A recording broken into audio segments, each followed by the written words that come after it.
Elementary school wasn't so bad. Or let me put it this way. I don't remember that it was bad. I don't have a ton of memories from my childhood, and I've decided that I've probably repressed some of the worst ones. It's also possible that when I dealt with situations that were not easy, once I got through them, they just weren't important to me anymore. I've always had an ability to move on with my life.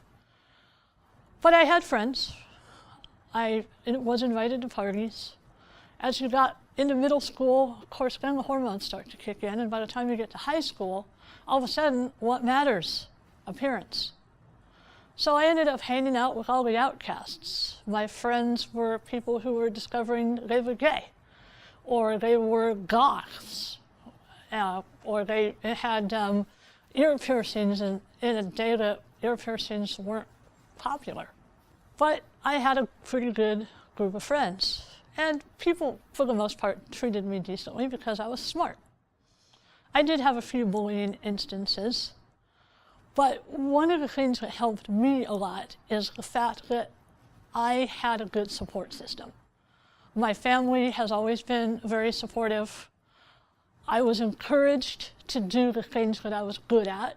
For example, I could write, and I was encouraged to take creative writing and to develop my skills through an enrichment program.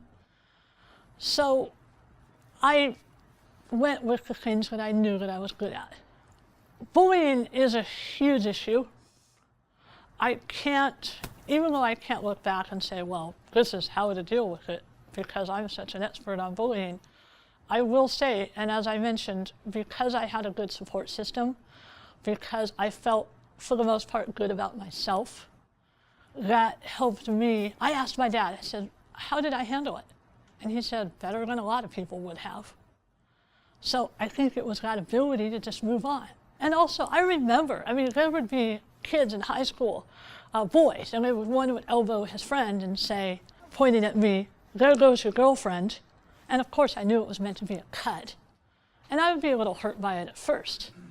But then I would think, who said I'd want to be his girlfriend anyway? Or maybe he's not my type.